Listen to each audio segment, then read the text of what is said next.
नमस्कार, स्वागत आहे माझ्या चॅनलवर. आणि आज मी लावणार आहे नागवेलाचं रोप तयार करायचं आहे. तर आपल्याकडे पहिला पण होता, खूप मोठा होता, खूप अडचण झाली होती.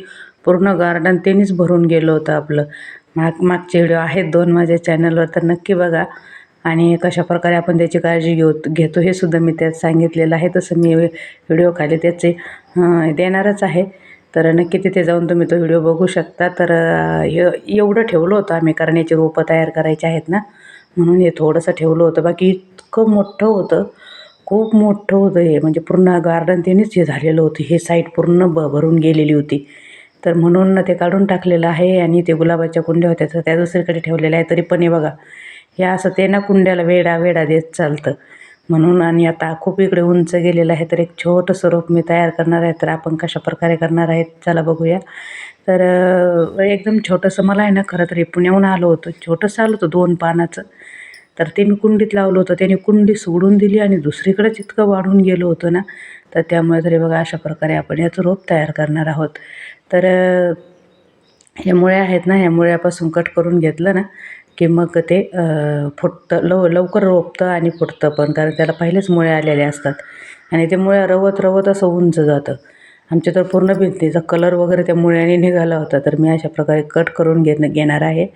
इतकंच आलं होतं मला पुण्यावरून. मी ते कुंडी अशा मोठ्या कुंडीत लावलेलं होतं.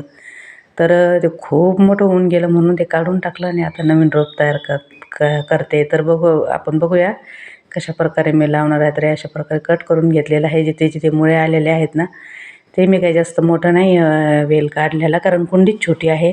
नंतर दुसऱ्या कुंडीत आपण त्याला लावणार आहोत. पण रोप हे होईपर्यंत फक्त छोट्याशा कुंडीत लावणार आहे. तर बघू शकता अशा प्रकारे मी याची फांदी काढून घेतलेली आहे.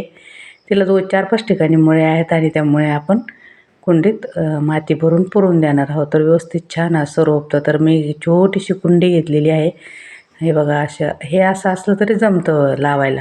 हे बघा, छोटीशी कुंडी आहे. तर तिच्या खाली म्हणजे ते नाही का, बुडाला त्याचे खूप मोठे हे असल्यामुळे मी त्याच्यात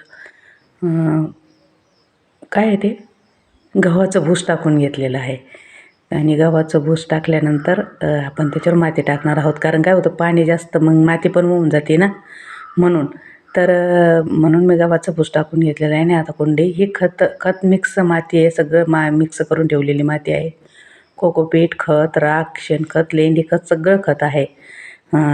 बाकी माझ्याकडे जेवढे खतं असतात तेवढे खत मिक्स माती मी करून ठेवलेली आहे, कारण आता झाडे लावणं चालू आहेत. तर बघू शकता तुम्ही, अशा प्रकारे मी कुंडीत भरून घेतलेली आहे. आणि कसं आहे ना, आपल्याला नागिनीचे पानं लागतच असतात घरात. काही आपलं धार्मिक कार्य असलं तर नागिनीचे पानं लागतातच. आणि मग कसं खेड्यापाड्याला भेटत नाही. आणून ठेवा तर 8-8 दिवस फ्रीजमध्ये, ते पण पिवळे पडून जातात. तर त्यासाठी मग आपल्या घरी जर वेल असेल तर आपण छान प्रकारे 2 पानं तोडले तरी आपलं काम, 5 पानं तोडले तरी आपलं काम होतं. तरी बघा, अशा प्रकारे मी त्याचे जिथे मुळे आहेत ना, त्या मातीत हे करून घेतलेले आहे. आणि वरून माती टाकून येणार आहेत. तर याला जास्त ऊन नाही लागत. नागिनीच्या वेलाला सावलीतच पाहिजे असतो तो वेल. आणि पाणी उन्हाळ्यात, माझं उन्हाळ्यात पण खूप छान वेल आहे. मी व्हिडिओ केलेला आहे बघा.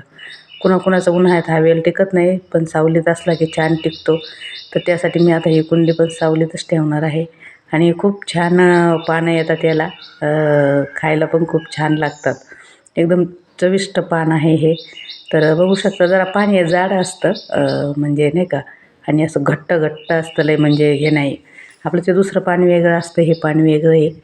तर बघू शकता अशा प्रकारे मी हे झाड लावून घेतलेलं आहे. आणि आता आपण पाणी टाकणार आहोत. पाणी टाकलं की माती अजून खाली जाते, म्हणजे बुडाला नाही का, ते पाला आपण जे कचरा टाकलेला आहे तो दबतो ना. त्यामुळे तर जिथे मुळ्या मोकळ्या आहेत तिथे मी त्याला माती टाकून घेतलेली आहे. आणि आता पाणी टाकणार आहे. एकदम साध्या सोप्या पद्धतीने आपण घरच्या घरी नागवेलचं रोप तयार करू शकतो. आणि तुम्हाला जर कुठे तुमच्या वयाच्यात असेल आणि तुम्हाला जर आणायचं असेल तर अशा प्रकारे तुम्ही नागवेल आणू शकता छोटासा, आणि तो लावू शकता. तर बघू शकता मी अशा प्रकारे कुंडीत पाणी टाकून घेणार आहे. आणि परत माती, काय होतं, पाणी टाकलं की माती बसते ना, मग त्यामुळे अजून माती टाकावी लागते वरून. तर एकदम साध्या सोप्या पद्धतीने आपण घरच्या घरी नागवेल तयार करू शकतो, रोप तयार करू शकतो.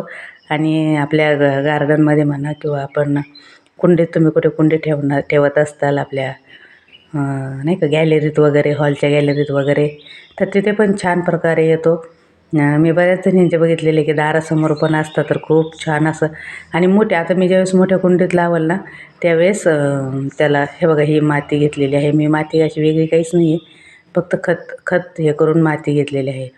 तर मोठ्या कुंडीत ज्यावेळेस लावणार ना त्याच वेळेस त्याला काडी वगैरे व्यवस्थित लावून आणि मग मी त्याला आता पहिल्यासारखं नाही करणार. पहिलं खूप पांगलं होतं. आता आहे ना त्या काठीलाच गोल गोल गोल गोल गुंडाळून आणि मग ते त्याला ठेवणार आहे. काय होतं खूप पांगतो तो वेल, खूप पांगतो. त्यामुळे तर जोपर्यंत आपल्या पाणीचा निचरा होत नाही पूर्ण, हे बघा आता पाणी असं हे झालेलं आहे. तर आता आपलं झाड व्यवस्थित लागलं गेलेलं आहे. तर जोपर्यंत पाण्याचा निचरा हे होत नाही तोपर्यंत व्यवस्थित पाणी टाकून घ्यायचं.